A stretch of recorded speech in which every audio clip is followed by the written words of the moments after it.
संगीता, मैं तुम्हें यह नहीं कहूँगी कि मैं तुम्हें बहू नहीं बेटी ही मानूंगी। बेटी बेटी होती है और बहू बहू होती है। मैं तुम्हें बेटी जैसा प्यार नहीं दूंगी, मैं तुम्हें बहू जैसा प्यार ही दूंगी। रह रह कर मेरी होने वाली सास के ये शब्द मेरे दिमाग में हथौड़े की तरह वार कर रहे थे। आज मुझे देखने प्रमोद के साथ उसके मम्मी पापा और दीदी जीजाजी आए थे। प्रमोद और मैं दोनों ही इंजीनियर हैं। प्रमोद की जॉब मुंबई में थी और मेरी बेंगलुरु में। प्रमोद मेरी बुआ जी के दूर के रिश्ते में कोई लगते थे। बुआ जी फूफा जी प्रमोद की और उनके परिवार की तारीफ करते थकते नहीं थे।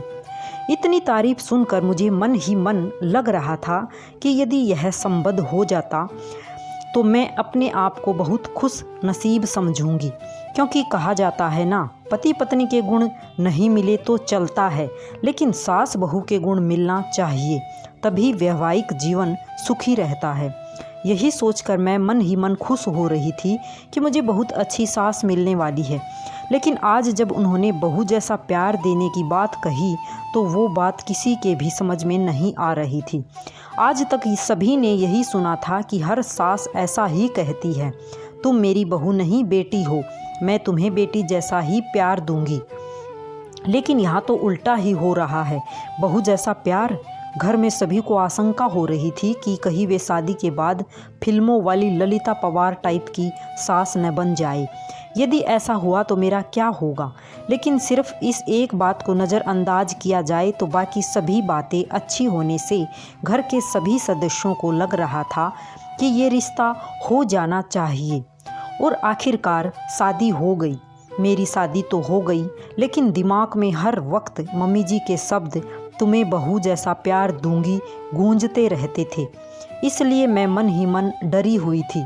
मैं प्रमोद से इस बारे में बात नहीं कर सकती थी, क्योंकि मुझे डर था कि कहीं प्रमोद यह न समझ बैठे कि शादी होते ही मैंने मम्मी जी के खिलाफ उनके कान भरना शुरू कर दिया। इसलिए मैंने मन ही मन फैसला लिया था कि मैं अपना हर काम इतना परफेक्शन से करूँगी कि मम्मी जी को शिकायत का मौका ही नहीं मिलेगा। जब शिकायत का मौका ही नहीं मिलेगा तो वे ललिता पवार नहीं बन पाएंगी। इस बात का मेरे ऊपर इतना असर हुआ कि मैं हर वक्त डरी डरी सी रहने लगी। प्रमोद ने भी 2-3 बार प्रेम से पूछा, क्या बात है, तुम खुश नहीं दिखती, तुम्हें किसी ने कुछ बोला क्या? मैं उन्हें क्या बोलती। मैंने इतना ही कहा, नहीं, ऐसी कोई बात नहीं है। नया घर, नया वातावरण, सब कुछ नया होने से शायद मैं अपने आप को एडजस्ट नहीं कर पा रही हूँ। धीरे धीरे सब ठीक हो जाएगा। मम्मी जी पापा जी भी मेरा बहुत ख्याल रख रहे थे, हर वक्त बहुत प्यार से पेश आते, लेकिन मेरे मन में जो बहू जैसा प्यार की गांठ बैठ चुकी थी वो निकल ही नहीं पा रही थी। सब लोग कहते हैं न कि शादी के बाद कुछ दिनों तक तो ससुराल के सभी लोग अच्छे से ही रहते हैं। असलियत तो धीरे धीरे सामने आती है। अभी तो शुरुआत है, इसलिए ये लोग प्यार जता रहे हैं। धीरे धीरे मेरा मन इन्हीं सब आशंकाओं से ग्रस्त रहने लगा। शादी के 8-10 दिनों बाद की बात है। मैं चाय बनाने के लिए दूध के जग, 3 लीटर दूध था, मैं इसे दूध निकालने लगी तो न जाने कैसे क्या मेरे हाथ से सांडसी बराबर पकड़ी नहीं गई और जग हाथ से छूट गया। पूरा का पूरा गरम गरम दूध नीचे गिर गया। मैं इतनी ज़्यादा डर गई कि पूछो मत। कहाँ तो मैं सोच रही थी कि मैं हर काम को पूरी परफेक्शन से करूँगी, और कहाँ ये दूध। उसमें भी खास बात यह थी कि दूध वाला दिन में सिर्फ एक बार सुबह ही दूध लाता था। पैकेट के दूध में मिलावट होने से वो घर में नहीं लाते थे। सभी लोग चाय का इंतज़ार कर रहे थे। जग गिरने की आवाज़ सुनकर मम्मी जी ने बाहर से ही आवाज़ लगाई, संगीता क्या हुआ?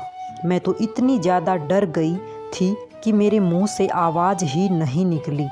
तब मम्मी जी खुद किचन में आए। मम्मी जी को सामने देखकर मैं डर के मारे कांपने लगी। मुझे लगा कि अब वे ज़रूर ललिता पवार बन जाएंगी, क्योंकि अब कल सुबह तक किसी को भी चाय नसीब नहीं होने वाली, और सभी को चाय पीने की आदत है। मम्मी जी ने गिरे हुए दूध की तरफ और मेरी तरफ देखा और मैं बम फटने का इंतज़ार करने लगी। बस अब फटा बम, अब फटा। लेकिन ये क्या, बम तो फुसका निकला। मम्मी जी मेरे पास आए और बोले, कोई बात नहीं है संगीता, तुम इतनी डर क्यों रही हो? तुमने कोई जानबूझकर थोड़े ही गिराया है दूध, हो जाता है कभी कभी। कोई बात नहीं, तुम रिलैक्स हो जाओ। लेकिन मम्मी जी, अब चाय कौन से दूध से बनेगी? दूध वाला तो कल आएगा। मैं अभी पैकेट का दूध बुला लेती हूँ। लेकिन आप ही ने तो कहा था कि अपने यहाँ पैकेट का दूध नहीं लाते। लाते तो नहीं हैं, लेकिन सभी को चाय का एक तरह का नशा हो गया है, तो चाय के बिना तो नहीं रहेंगे। इसलिए इमरजेंसी में एक आध बार चलता है पैकेट का दूध। रोज़ रोज़ थोड़े ही दूध गिर जाएगा। अब तुम रिलैक्स हो जाओ। मैंने मन में सोचा, मैं फिजूल ही डर रही थी। मम्मी जी तो कितने अच्छे हैं। लेकिन दूसरे ही पल सहेली की बात याद आ गई कि ये सब चोचले शादी की शुरुआत में ही होते हैं, आगे आगे देखना होता है क्या। यह बात याद आते ही फिर से मन में वही डर समा गया। एक बार और इसी तरह की छोटी छोटी गलतियां हुई, लेकिन तब भी मम्मी जी ने मुझे प्यार से ही समझाया। 4-5 महीने के बाद की बात है। सभी को पालक पनीर की सब्ज़ी बहुत पसंद थी। आज रविवार की सभी की छुट्टी होने पर पालक पनीर की सब्ज़ी बनाने का तय हुआ। सब लोग खाना खाने बैठे तो जैसे ही इन्होंने पहला कोर मुंह में लिया तो बहुत बुरा मुंह बनाया और एक घूंट पानी पीकर बोले कि आज सब्ज़ी में नमक डाला है कि नमक में सब्ज़ी डाली है। आज डबल नमक है सब्ज़ी में। हे भगवान, अब ज़रूर मम्मी जी अपना बहू वाला प्यार दिखाएंगी। कहेंगे कि तेरी मम्मी ने यही सिखाया क्या? पढ़ लिख कर नौकरी कर रही है, इसका ये मतलब नहीं कि तुम्हें सब्जी बनाना भी नहीं आना चाहिए। तुम्हारी माँ ने तो कहा था कि मेरी बेटी को सब आता है, फिर ये क्या है? मैं ये सब सोच ही रही थी कि इतने में मम्मी जी ने मुझे ज़ोर से झंझोड़ा। संगीता, संगीता, क्या हुआ? तुम काँप क्यों रही हो? रो क्यों रही हो? कुछ नहीं, वो सब्जी। मम्मी जी सॉरी, न मालूम आज कैसे क्या नमक डबल हो गया।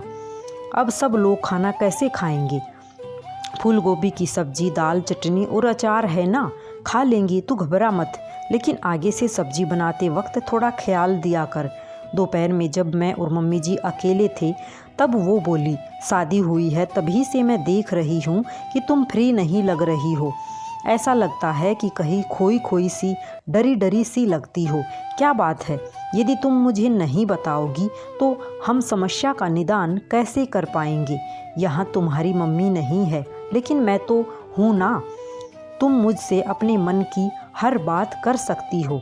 उनके इतने प्रेम से बोलने पर मैं अपने आप को रोक नहीं पाई और रोने लगी।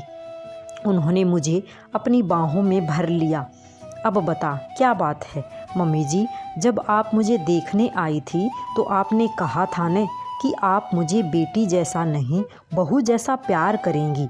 हाँ, कहा था तो, लेकिन मेरी एक बात समझ में नहीं आई।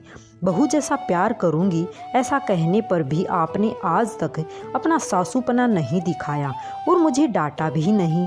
फिर आपने ऐसा क्यों कहा था कि आप बहू जैसा प्यार करेंगी? अरे पगली, मुझे नहीं पता था कि तू मेरी सादी सी बात को इतना दिल पर लगा लेगी। एक बात बता, क्या कभी तूने किसी माँ को अपनी बेटी से यह कहते सुना कि वो उसे बहू जैसा प्यार करेगी? नहीं ना। जब हम बेटी को बहू जैसा प्यार नहीं करते तो बहू को बेटी जैसा प्यार क्यों करते हैं? इसका तो यही मतलब हुआ न कि हम बेटी को ज़्यादा महत्व देते हैं, बेटी को ज़्यादा प्यार करते हैं। इसलिए बहू से कहते हैं कि तुझे बेटी बनाएंगे, तुझे बेटी जैसा प्यार देंगे। हम लोग बेटे को ज़्यादा महत्व देते हैं, इसलिए बेटे को बेटे जैसा प्यार देते हैं। कभी भी बेटे से यह नहीं कहते कि तुझे बेटी जैसा प्यार देंगे। यदि हम बेटा और बेटी दोनों को समान समझते हैं तो बेटी को बेटी जैसा प्यार क्यों नहीं दे सकते? मेरी नज़र में जिस तरह बेटी का अपना एक अलग अस्तित्व है, उसी तरह बहू का भी अपना एक अलग अस्तित्व है। मैं बहू को बेटी से किसी भी मामले में कम नहीं समझती। इसलिए मैंने कहा था कि मैं तुम्हें बेटी जैसा नहीं बहू जैसा प्यार दूंगी। मुझे क्या पता था कि तू उसका गलत मतलब लगा के वह बात दिल को लगा लेगी। चल अब आंसू पोंछ, नहीं तो मैं सचमुच में फिल्मों वाली ललिता पवार बन जाऊंगी। उन्होंने यह बात इस अंदाज में कही कि हंसते हंसते हम दोनों का बुरा हाल हो गया।